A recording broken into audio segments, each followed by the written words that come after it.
ਹੁੰਦਾ ਜਿਹੜਾ ਮੈਡੀਸਨ ਵਾਲੀ ਲੰਬਾਰੀ, ਉਹਦੇ ਉੱਤੇ ਸਟicker ਲੱਗਿਆ ਸੀ ਤੇ ਉੱਤੇ ਦਰੂਦ ਸ਼ਰੀਫ ਲਿਖਿਆ ਸੀਗਾ। ਉਸ ਗੰਦੀ ਔਰਤ ਨੇ ਕਿਸੇ ਪੁੱਤਰ ਨੇ ਨਾ ਉਹ ਸਟicker ਪਾੜਿਆ ਤੇ ਸਾਡੀ ਸਟਾਫ ਉੱਤੇ ਪਹੁੰਚ ਗਈ। ਉਹਦਾ ਨਾਂ ਕੀ ਆ, ਰੁਖਸਾਨਾ। ਮੈਮ ਰੁਖਸਾਨਾ ਨੇ ਉਹਦੇ ਹੱਥੋਂ ਖੋਇਆ ਜਿਹੜਾ ਉਹਨੇ ਟੁਕੜਾ ਮੁਬਾਰਕ ਪਾੜਿਆ ਸੀ ਨਾ, ਉਹਦੇ ਹੱਥੋਂ ਖੋਇਆ ਕਿਤੇ ਹੋਰ ਬੇਹਰਮਤੀ ਨਾ ਕਰੇ, ਥੱਲੇ ਨਾ ਸਿੱਟ ਤੇ ਐਜ਼ ਆ ਪ੍ਰੂਫ ਉਹਨੇ ਰੱਖ ਕੇ ਟੇਬਲ ਦੇ ਉੱਤੇ ਉਹਦੀ ਪਿਕਚਰ ਲਈ ਟੁਕੜੇ ਦੀ ਉਹ ਆਪਣੇ ਕੋਲ ਸੇਵ ਕੀਤਾ।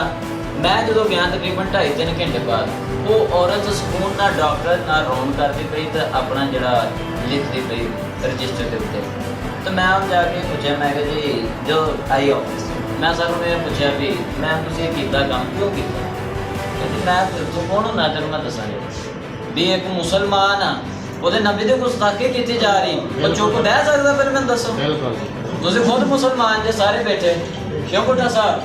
ਕੋਈ ਬੰਦਾ ਚੁੱਪ ਬਹਿ ਸਕਦਾ? ਚੇਅਰਮੈਨ ਸਾਹਿਬ ਨਹੀਂ ਬੈਠ ਸਕਦਾ ਨਾ ਬੈਠਾਂਗੇ। ਮੇਰੇ ਕੋਲ ਛੁਰੀ ਸੀਗੀ।